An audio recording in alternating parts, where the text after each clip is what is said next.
Cryptonauts, welcome back to another episode of Cryptocurrency Chat, episode 553. Today is actually September 25th, 2023. It's normally the Sunday edition, but I've recently been doing it on Mondays because I've been trying to, get some good news, compile some really good news for you guys. And we actually have some really good news, so yeah, let's get right to it. The weekend was very busy. I wish I had an extra 2 more days to catch up on stuff, but you know what? I just gotta be thankful to have an actual weekend to do things and catch up on things, and that's what I did. So yeah, that was good. Alright, let's go with the recap of what we're going to talk about. So we have 4 articles up, plus a couple of honorable mentions. So let's see here. The first one is going to be this week on Crypto Twitter, of course, like we do on every Sunday. And the second one is going to be Coinbase Bitcoin holdings rival those of cryptocurrency creator Satoshi Nakamoto. Yes. The third one is going to be Inscription Craze leaves thousands of Bitcoin transactions unconfirmed. Yeah, that sucks. And the last one is going to be a really frustrating one. This one is mtgox trustee extends deadline for creditor repayments by a year. Okay, that sucks because that stuff was supposed to be paid out like any day now, So that sucks that they have to extend it for another year. Okay, and the honorable mentions is here. MicroStrategy buys another $147 million worth of Bitcoin. And the next one is Bitcoin pioneer Hal Finney explains ZK proofs and rediscovered footage. Yes. If you guys want to read those articles, they are on decrypt.co. Check out the website, find that article there on September 21st, and take a read. Alright, so with that said, let's go ahead and plug in the coin tree. If you guys do appreciate this podcast, this episode, you guys can leave a thumbs up, a like. I appreciate those subscribes. People have been subscribing, so I do like those. And the comments. Positive comments are always great. I like that. It's always encouraging. So yeah, thank you guys for doing that. But if you want to take it to the next step, you can always donate via crypto, Bitcoin, Ethereum, Dogecoin, Litecoin, and a bunch of other coins that are there on the coin tree. Also, Bitcoin Lightning. Here's the address right here. You guys can donate some Lightning there, or some Satoshis. Yeah. Or you can listen to the podcast. Obviously, the podcast is distributed pretty much on every single podcasting platform, but the one I highly recommend is the Fountain.fm. Why? Because you can earn Satoshis for listening to the podcast. So basically, passively listening to the podcast, you're earning Satoshis. So make sure to click on that link, listen to the podcast, subscribe, give thumbs up, and give me an awesome comment. Okay? Alright. And there it is. There's a bunch of links there to all the podcasting platforms that I can find. You can watch the video on YouTube or the live stream on Twitch. You can hang out with me on Discord pretty much every single day because I'm there every single day. So yeah, hang out. Alright, let's move on over to the markets. Let's refresh the page here real quick. There we go. We got a fresh loaded page provided by CoinGecko.com. Alright, let's go. Market cap is at $1,089 billion, up by 0.8%. Bitcoin dominance is at 47.2%. Ethereum is at 17.6%, and the current gas is at 9 Gwei. Alright. Bitcoin, let's go with our top 10. Bitcoin is at $26,361, down by 1.6%, and a market cap of $513 billion. Alright. Our second one is, of course, Ethereum at $1,592, down by 2.7% in the past 7 days, and a market cap of $191 billion.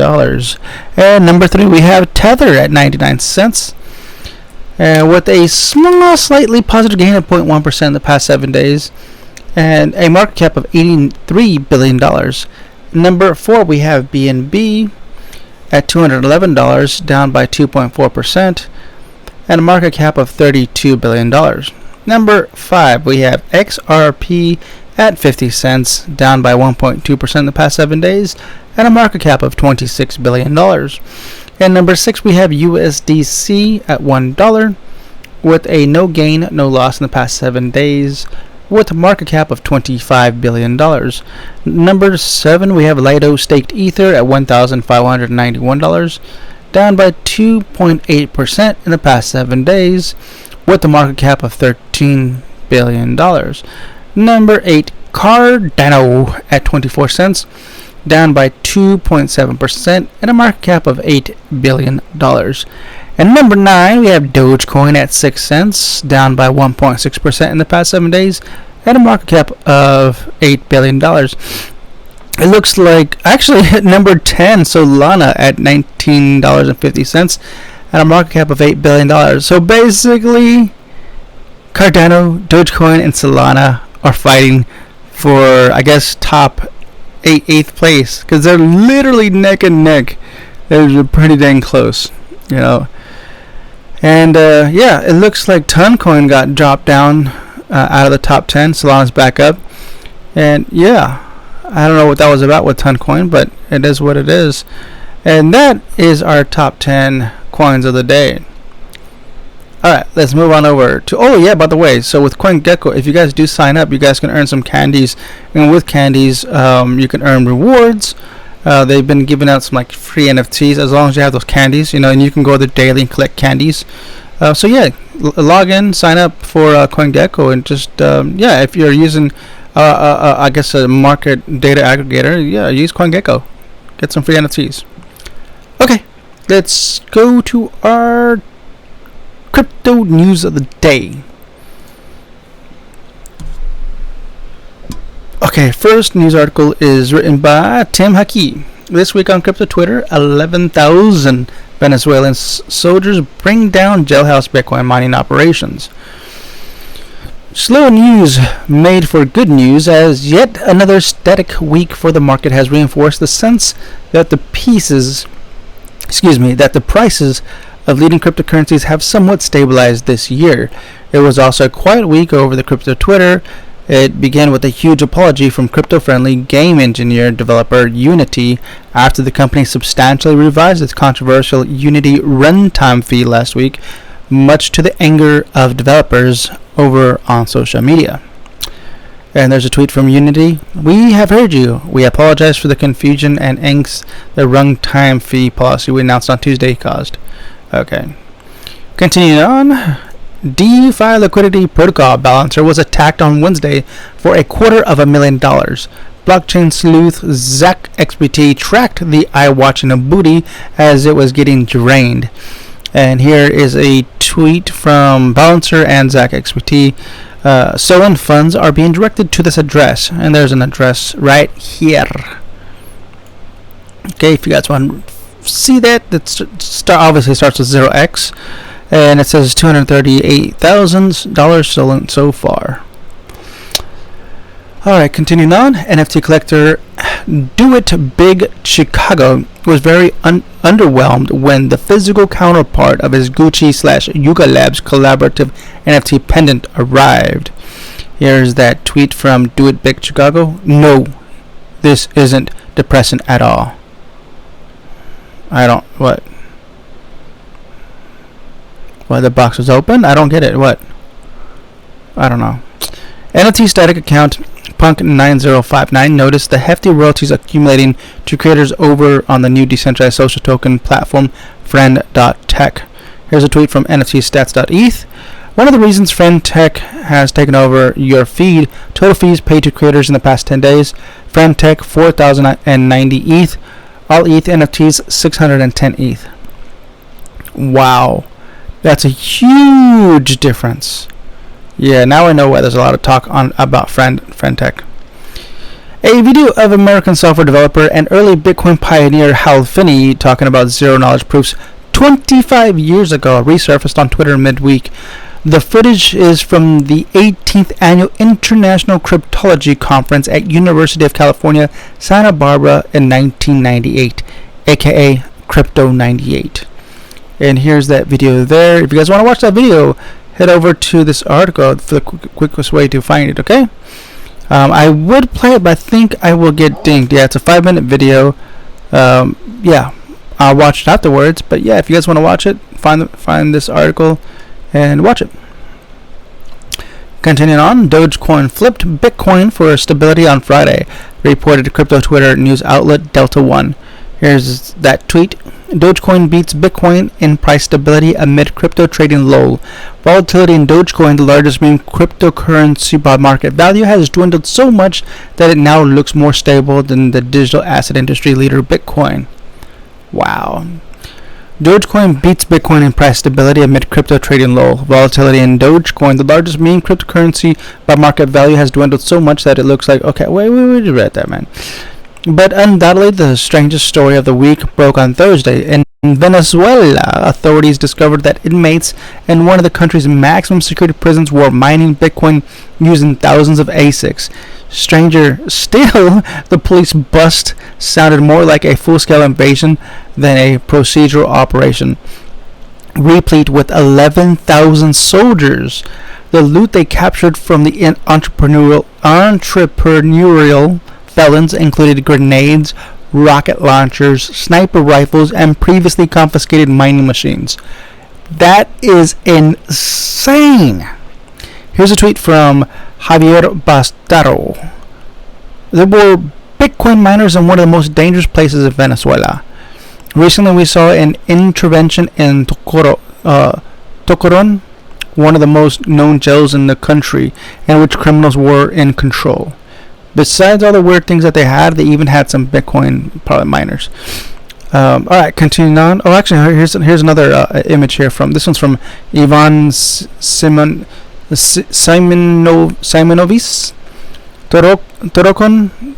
Tocoron, el mejor ejemplo de la incapacidad de culpa militar en los temas de seguridad. Ni la policía ni los componentes militares tienen municiones para entrenar, pero los presos de Tocorón no tienen ese problema.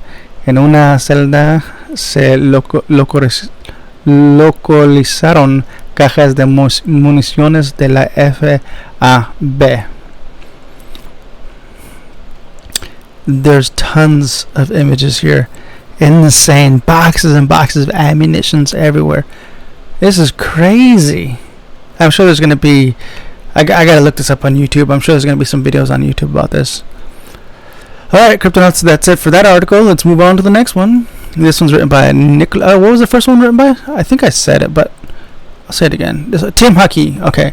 Alright, the next one is written by Nicholas Morgan. Coinbase Bitcoin holdings rival those of cryptocurrency creator Satoshi Nakamoto. Arkham. Coinbase, the largest currency exchange in the United States, is holding on to $25 billion in Bitcoin reserves, an amount that rivals the holdings of Bitcoin founder Satoshi Nakamoto. In a post by Arkham Intelligence on Saturday, the company identified an estimated $25 billion in Bitcoin held and about 36 million wallets belonging to Coinbase and used for depositing and holding the tokens. The largest identified cold wallet holds about 10,000 Bitcoin, which is worth about $265 million as of this writing, according to CoinGecko data. Arkham's estimate is based only on wallets identified as being connected to Coinbase, but the firm suggests that the amount is close to an estimated amount held by Bitcoin's founder. This amount makes Coinbase the largest Bitcoin entity in the world on Arkham, which is with almost 5% of all BTC in existence. The company wrote in a tweet, Nakamoto's exact identity remains unknown 15 years after Bitcoin's white paper appeared on an online messenger board for cryptographers. Like the enigmatic creator's identity, the exact size of Nakamoto's Bitcoin holdings remain a mystery. Between January and July 2009, Satoshi is thought to have mined more than 1 million BTC in total when Bitcoin's value was below the value of a penny. At today's value, this would equal more than $26 billion if true. This would make Nakamoto one of the biggest crypto whales today, but there has not been a definitive verification of his ownership of these wallets. trading in Bitcoin and Bitcoin pairs compromises a significant portion of Coinbase's trading volume. In its most recent quarterly earnings report, Coinbase said that trading in Bitcoin made up 40% of its total volumes and about 39% in its transaction revenue. Arkham estimates that the wallet it connected to Coinbase may be an incomplete figure based on the exchange's stated financials. In Coinbase's most recent 10Q filing with the Securities and Exchange Commission, it estimated that it held $60.7 billion in customer assets and liabilities in Bitcoin. Wow, that is insane. What to do? Just give me a little bit. I just want a little bit. Just give me a little bit, okay? Okay, let's move on over to the third article of the day. This one's written by Pedro Solimano. Inscriptions craze leave thousands of Bitcoin transactions unconfirmed. Over the years, Bitcoin's network has been no stranger to long lines of transactions waiting to get confirmed, which forces fees to skyrocket and triggers alarms across crypto Twitter and beyond. And the network is currently going through another bout of congestion, observed Bitcoin on-chain analyst Willy Woo. The Mempool is now at the highest point in the history of BTC since data was recorded, he told Decrypt. What's going on? James Check, lead analyst for Glassnode, posted on Twitter earlier this week that there has been an explosion in block space demand due to inscriptions.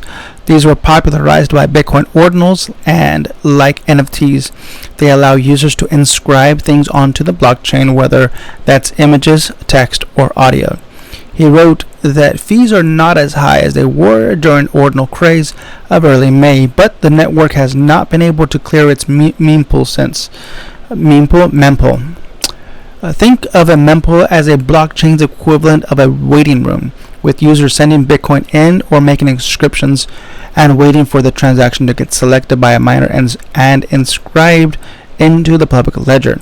At the time of writing, there are roughly 393,000 unconfirmed Bitcoin transactions. Check went into detail explaining that inscriptions are providing what he calls baseload pressure, accounting for 50 to 60% of confirmed transactions and, in essence, the bloatedness. Inscriptions fill the void left by empty block space and have done so for 5 months, he wrote, adding that these type of transactions are sensitive to high fees, but willing to buy cheap block space. Inscriptions means more transactions bring in higher fees, which for some is welcome news. Wu, who told Decrypt he is currently paying $7.50 to move BTC, said he wants high transaction fees. One day, the network subsidy will run out of Bitcoin will be secured solely on the fee market, he said, alluding to the controversial Bitcoin security budget debate. Wu added that the Lightning Network, one of Bitcoin's Layer 2 scaling solutions, will have to step up, but at these high fees is compromised for smaller transactions.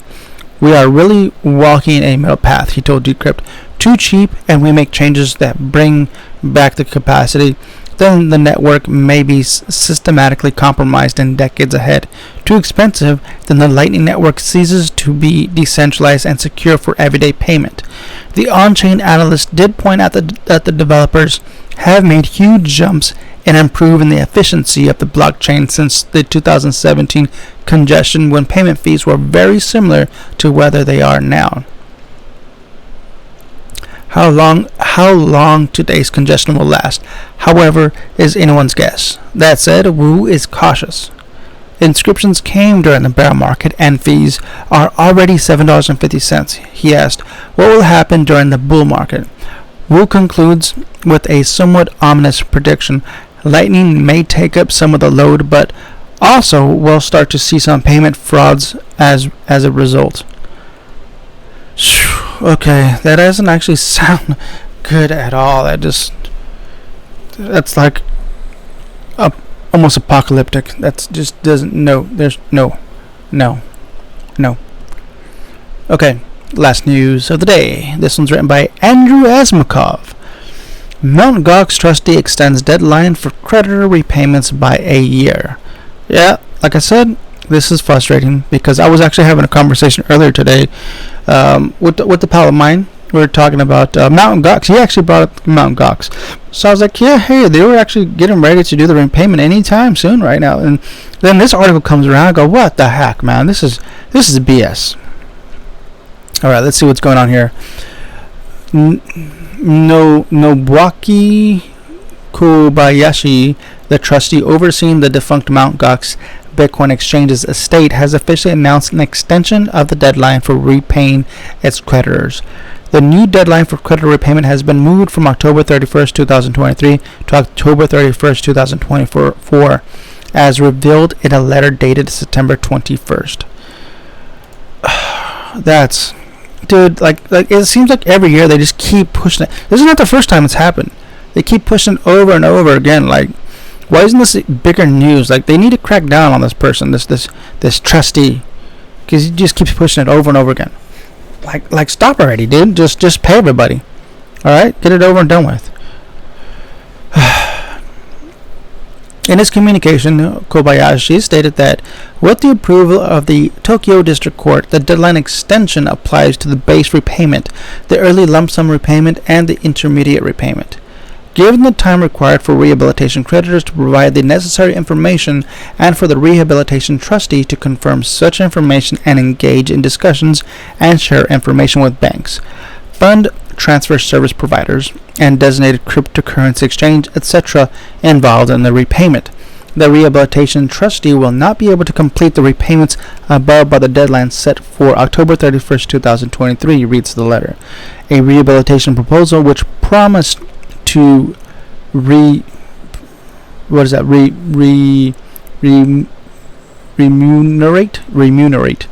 about 90% of the assets owned to affected customers was approved in October 2021.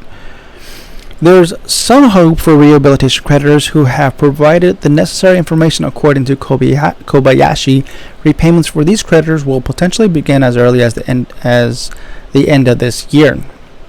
The trustee cautioned that the schedule remains subject to change based on prevailing circumstances, and the specific timing of repayment to individual rehabilitation creditors has yet to be determined. The mtgox saga.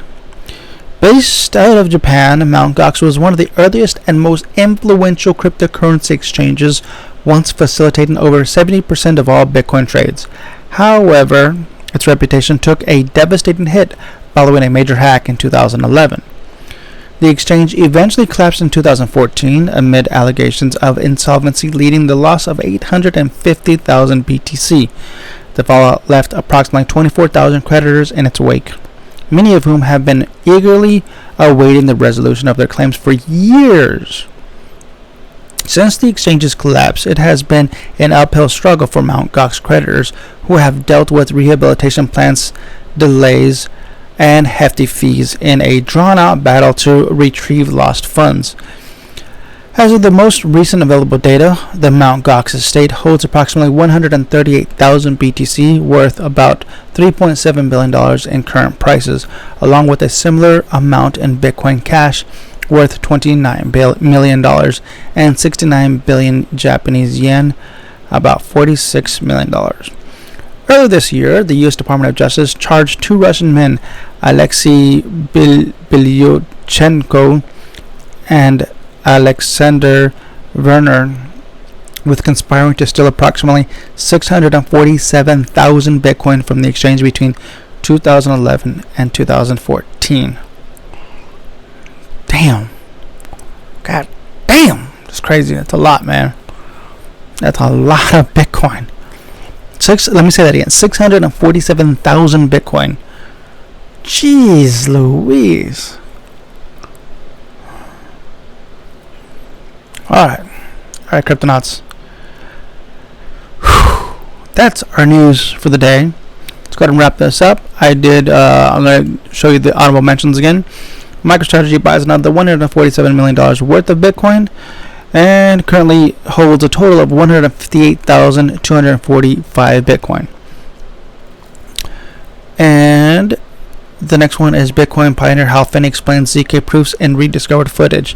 And yeah, I'm going to watch that video right after this episode. So, let me go ahead and wrap this up. with that said, make sure you check out the coin tree, hit that sub, like, follow, and positive comments. So with that said, until next time, stack sats and hodl.